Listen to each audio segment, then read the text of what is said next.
दोस्तों, मैं पहलगाम पर कोई भी वीडियो नहीं बनाना चाहता था क्योंकि इस घटना ने पूरे देश को आहत किया है और सभी की एक ही मांग है कि जिन दहशतगर्दों ने इस घटना को अंजाम दिया है उन्हें उनके अंजाम तक पहुंचाया जाए।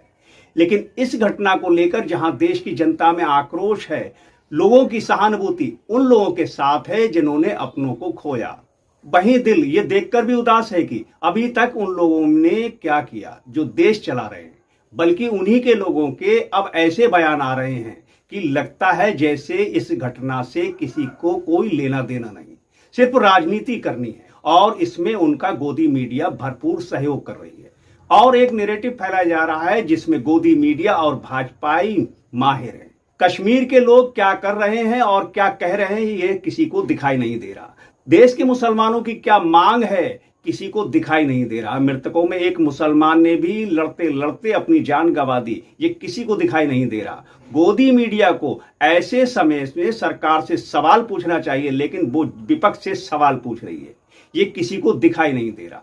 सरकार से कोई सवाल नहीं कर रहा। सवालों को धर्म के पीछे क्यों छिपाने की कोशिश की जा रही है? क्या आपको मालूम है कि पिछले 11 सालों में मोदी सरकार सबसे कमजोर पायदान पर है और इस सरकार को सवालों से बचने और अपनी नाकामयाबी छुपाने का सिर्फ एक ही एजेंडा है। ये किसी को समझ में नहीं आ रहा। जबकि इस घटना पर पूरे देश में गृह मंत्री और प्रधानमंत्री का इस्तीफा मांगने के लिए आंदोलन होने चाहिए थे, जैसा कि हमारे देश का इतिहास भी रहा है। इस घटना को लेकर शहर दर शहर प्रदर्शन हो रहे हैं, लेकिन विरोध कहीं पर नजर नहीं आ रहा है। लेकिन कुछ लोग विरोध कर रहे हैं, लेकिन वो पाकिस्तान का कर रहे हैं। पाकिस्तान का विरोध होना भी चाहिए, लेकिन सवाल यह है कि इस विरोध के चलते अगर पाकिस्तान इस्तीफा दे भी दे तो क्या होगा? पाकिस्तान तो है ही दुश्मन देश, वो तो चाहेगा कि भारतीय परेशान रहें। लेकिन अब सवाल यह है कि वो कहां है जिनका पूरी दुनिया में डंका बजता है? वो कहां हैं जिन्हें विश्व गुरु कहा जाता है? वो कहां हैं जिनका 56 इंच का सीना है? और वो लाल आंखें कहां गई? 56 इंच की छाती कहां गई? शाह की चाणक्यगिरी और अजीत डोभाल की बौंडगिरी केवल विपक्षी पार्टियों को तोड़ने का ही काम आती हैं, केवल विपक्ष के नेताओं को जेल भेजने के ही काम आती हैं। हकीकत तो यह है कि लाल आंखें ना तो चीन से अपनी जमीन वापस ले पाती हैं, चीन हमारे सैनिकों की हत्या कर देता है, वहां जुबान पर ताला लग जाता है और जब ताला खुलता है तो क्लीन चिट दे दी जाती है। पुलवामा में हमारे जवान शहीद हो जाते हैं, आज तक पता नहीं चलता कि कैसे शहीद हुए, और अब नपुंसक पड़ोसी देश ने हमारे अपनों को हमसे छीन लिया। और अब चाहे कोई कितना भी प्रदर्शन करे, चाहे कितने भी नारे लगाए, पर हमारे साहब इन मरने वालों के नाम पर वोटों की भीख मांगेंगे और साहब ने अपना काम शुरू कर दिया है। तो दोस्तों नमस्कार, मैं इरशाद अली और आप देख रहे हैं यूपी 76 न्यूज, खबर हमारी दुनिया तक। बस आपसे एक ही निवेदन है, यदि आप हमें फेसबुक पर देख रहे हैं तो फॉलो करें और यदि यूट्यूब पर देख रहे हैं तो चैनल को सब्सक्राइब करके घंटी वाला बटन जरूर दबाएं।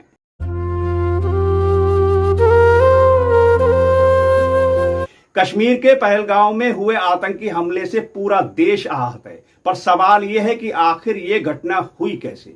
सुरक्षा की जिम्मेदारी किसकी थी? क्या ये राजनीति का एक हिस्सा है? इन सवालों के जवाब आप खोजिए, क्योंकि हमारे साहेब बिहार में होने वाले चुनावी दंगल में कूद पड़े और अपने सहयोगी दल के नेता से गलवैया करते देखे गए। दोस्तों, कितने शर्म की बात है कि वो पार्टी जो अपने आप को राष्ट्रवादी पार्टी बताती है, चाल चरित्र चेहरा से संस्कारी पार्टी बताती है, वो पार्टी जो सत्ता में है, वो पार्टी जिसे इस समय देश की जनता को जवाब देना है और साथ ही कश्मीर के पहलगाम में हुए आतंकी हमले का दूध का दूध और पानी का पानी कर देना चाहिए। उस पार्टी के सबसे बड़े नेता देश के प्रधानमंत्री नरेंद्र मोदी बिहार में चुनाव की रैली करने चले गए।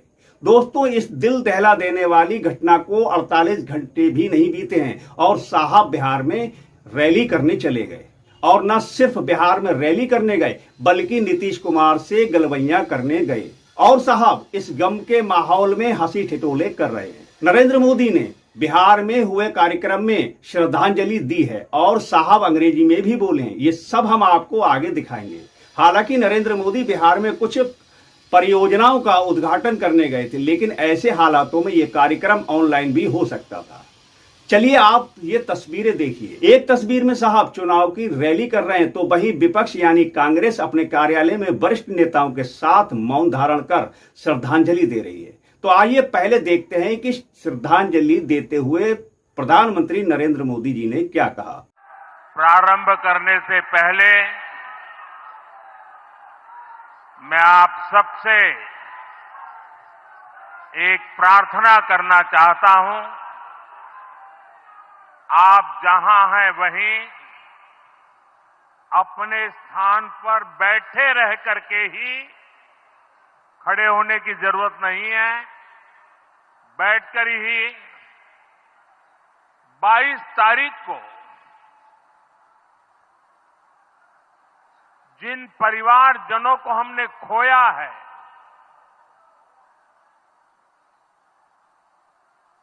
उनको श्रद्धांजलि देने के लिए कुछ पल हम अपने स्थान पर बैठ करके ही मौन रख करके अपने अपने आराध्य देव का स्मरण करते हुए उन सबको श्रद्धांजलि देंगे। उसके बाद मैं आज अपनी बात प्रारंभ करूंगा।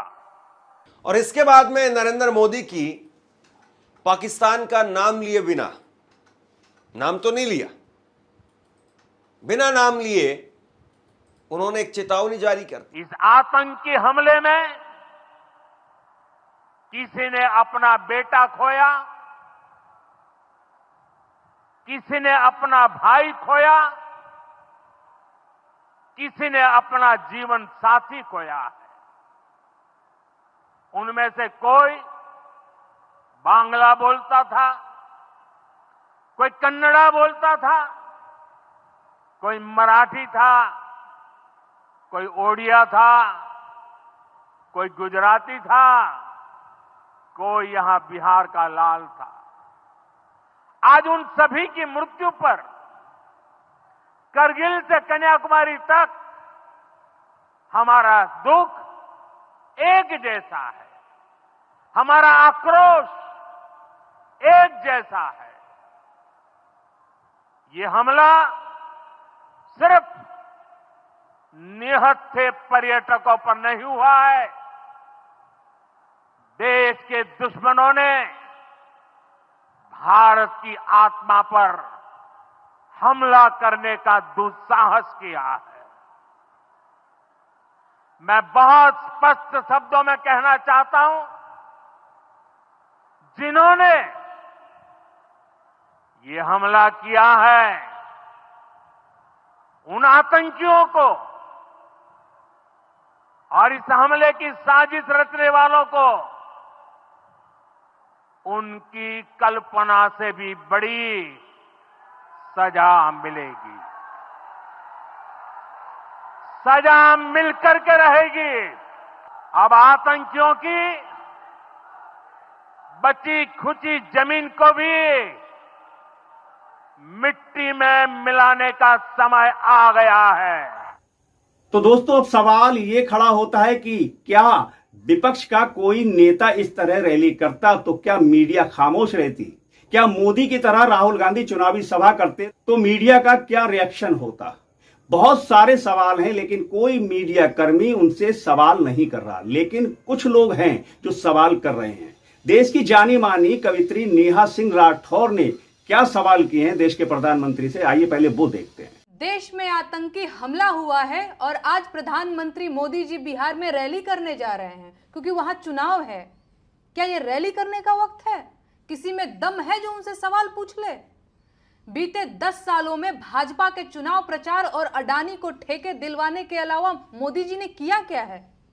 कौन पूछेगा कि सरकारी कंपनियां बेचने या सेना की जमीन बाबा रामदेव को देने से देश कैसे मजबूत होगा? सेना की भर्तियां रोकने और 4 साल वाली अग्निपथ योजना लाने से सेना कमजोर हुई है या मजबूत?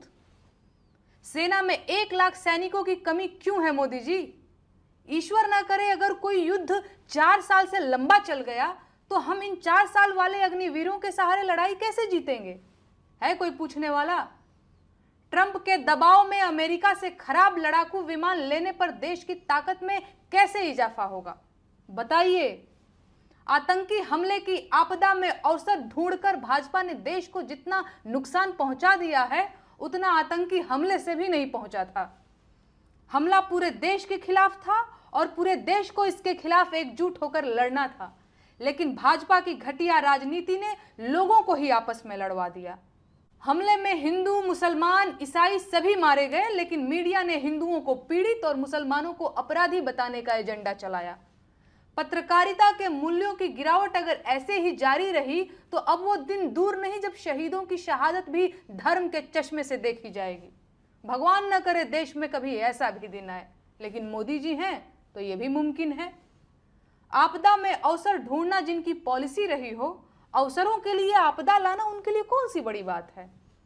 आज मोदी जी बिहार जा रहे हैं, वहां उनकी रैली है।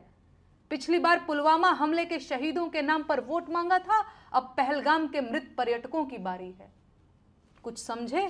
तो दोस्तों, अभी कई सवाल ऐसे हैं जिनके जवाब आना बहुत जरूरी है, इसलिए राजनीति के चक्कर में अपना आपसी भाईचारा मत गवाओ। इस घटना से जितना देश का हिंदू आहत हुआ है, उतना ही देश का मुसलमान भी आहत हुआ है।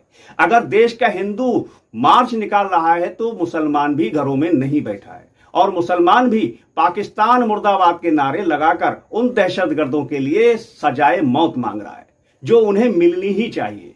विपक्ष अपना काम करता दिख रहा है और इस मामले को लेकर सरकार के साथ है। कांग्रेस कार्य समिति 22 अप्रैल 2025 को जम्मू और कश्मीर के पहलगाम में हुए भयावह आतंकी हमले पर गहरा शोक और कड़ी निंदा व्यक्त करती है।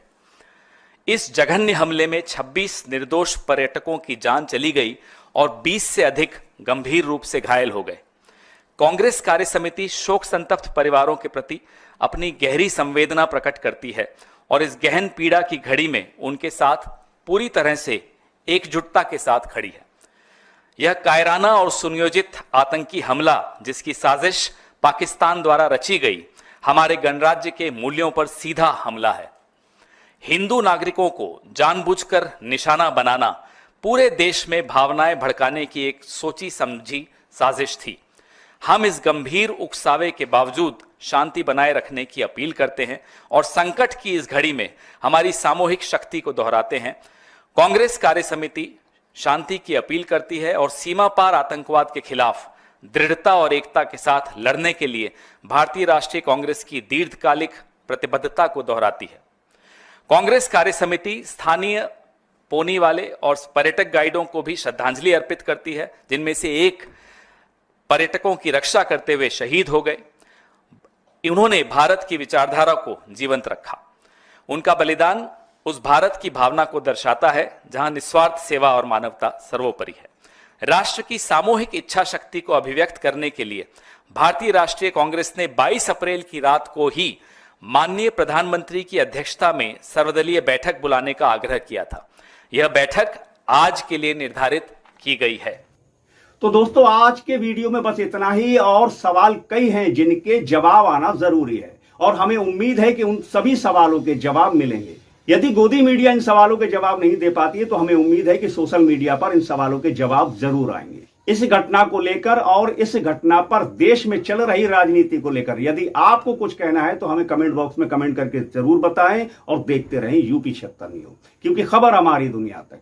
और हम जल्द लौटेंगे किसी दूसरी खबर में। तब तक के लिए जय हिंद।